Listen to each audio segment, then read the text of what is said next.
Going into the women's 800 meters final at the European U23 Championships in Bydgoszcz, the performance data pointed in one direction. Belgium's Eykens held a season's best nearly 2 seconds faster than her closest rivals in this field. In middle distance running, that is not a small margin. That is a different weight class on paper. But 800 meters is not run on paper. It is run in a pack, on a track, with 7 other athletes who have spent months preparing specifically to race against someone like Eykens. Among them, Hinriksdóttir, an athlete who ran her early career at the front of every race and has since rebuilt her tactical profile from the ground up. She is not here to lead, she is here to wait. The first lap of this race will look controlled, almost slow. Do not be fooled by it. Every second of restraint in the first 400 meters is energy being stored for one specific window in the final straight. The athlete who times that window correctly wins. The athlete who misreads it by even 40 meters pays for it where it cannot be recovered. Watch what happens to the field at 300 meters to go. Watch who moves and who waits. The answer to this race lives in that moment. Watch closely from the gun. The 8 women in the middle, Hinriksdóttir. Iceland have actually won in the past, 1 gold medal at these championships. Can Hinriksdóttir double that number?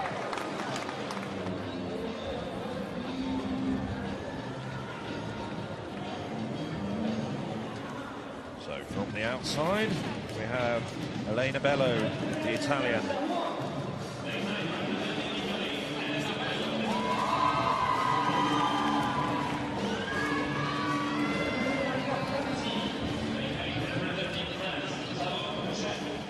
Charlotte Mouchet of France on her inside in lane 8. So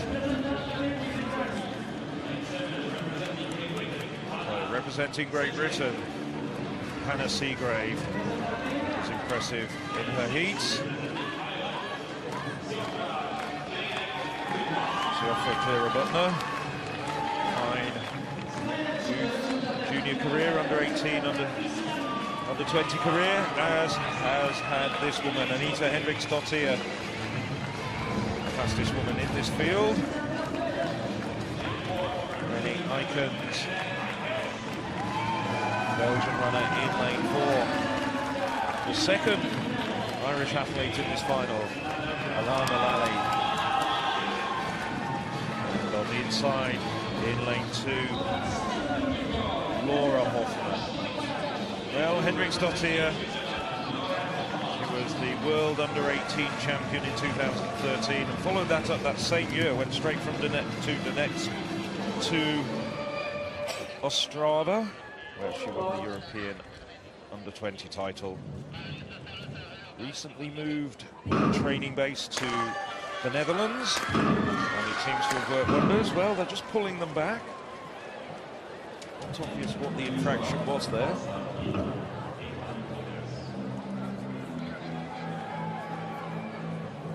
Now, Hinriksdóttir is the favourite. Personal best of 2:00:05. He's over 2 seconds faster on paper than the next best in this race. After her paper, there's Clara Butner, Eykens, Seagrave, all very closely matched. Hinriksdóttir seems to have abandoned her teenage exuberance when she used to just go to the front and run as fast as she can before desperately trying to hang on over the final 100 meters. Sometimes it worked, sometimes it didn't. Now running much more measured races.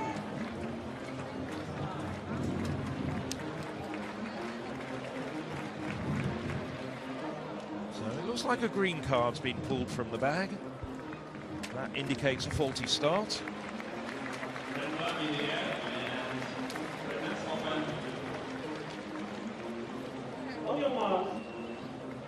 So as they settle down again from the inside, Hoffman, Switzerland, Lally, Ireland, who's Belgian, Hinriksdóttir, Iceland, Clara Butner, Ireland, Seagrave, Great Britain, Mouchet, France, and Bello of Italy. And Eykens getting to the front, trying to get the best of positions ahead of the break. Hinriksdóttir glancing around to see the four women converging on her. Fighter planes out of the sun. Yellow it is in front at the moment though with Eykens. Well, there's a bit of pushing and shoving there, and Hinriksdóttir is badly bogged, but she works her way out. Gets up on the shoulder of Elana Bello. They come round into the home straight, the penultimate time, and Hinriksdóttir gets to the front. So it's Hinriksdóttir, Bello, Eykens, and Clear of Butler now starting to move up.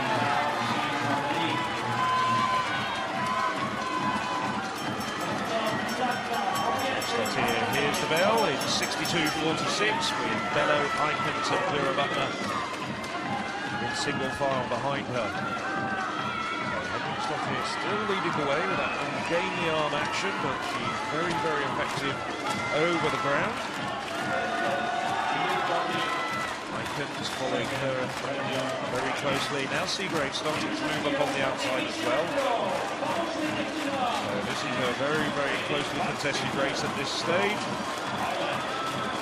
Hinriksdóttir starting to stretch out and stretch the field. Eykens following her. Then a gap back to Clear of Butler in third, but it's Hinriksdóttir now heading for home, 150 metres to go. Eykens, the Belgian, still not shaken off. Eykens running a very good race here. It's Hinriksdóttir though. Hinriksdóttir is in the lead. Eykens having to work very, very hard. Eykens coming through though. Eykens coming through like a train over the final 20 metres. Eykens takes the gold for Belgium. Silver to Iceland, and Seagrave comes up very quickly to take the bronze for Great Britain and Northern Ireland.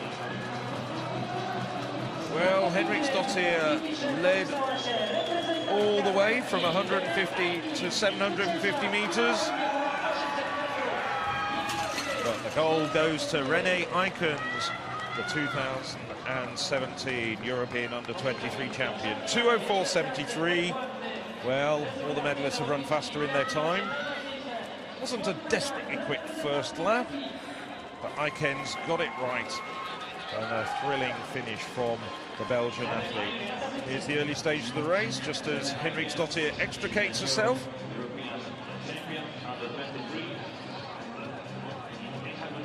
And this is off the final bend. Hinriksdóttir is still in the lead at this point. And it does look as though she's going to start pulling away from Eykens, but Eykens has got another gear and gets up on her shoulder and goes past her. And then with 30 metres to go, Hinriksdóttir starts to tire badly. Eykens comes through for the gold. Hinriksdóttir, silver, and a very good run from Hannah Seagrave in third place to take the bronze for Great Britain.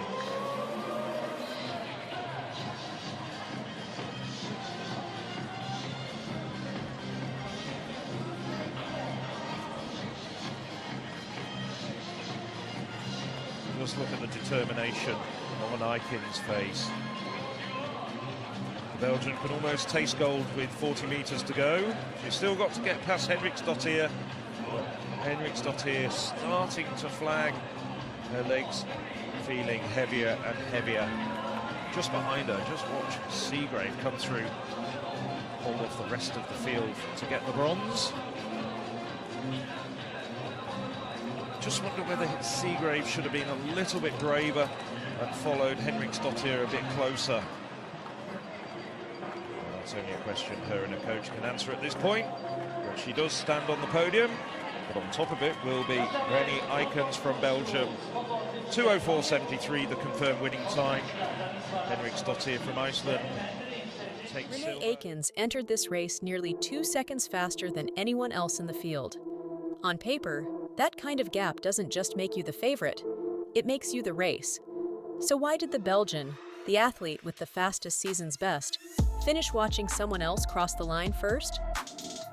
The answer sits in a 40-meter window at the end of the back straight. Miss it, and the result looks like an upset. Understand it, and you realize the winner didn't get lucky. She engineered this. This is the women's 800 meters final at the European U23 Championships in Bydgoszcz. 8 athletes, 1 lap and a half, and a tactical sequence in the final 200 meters, that tells you everything about how middle distance racing actually works. The finishing time is not the story. The positioning is.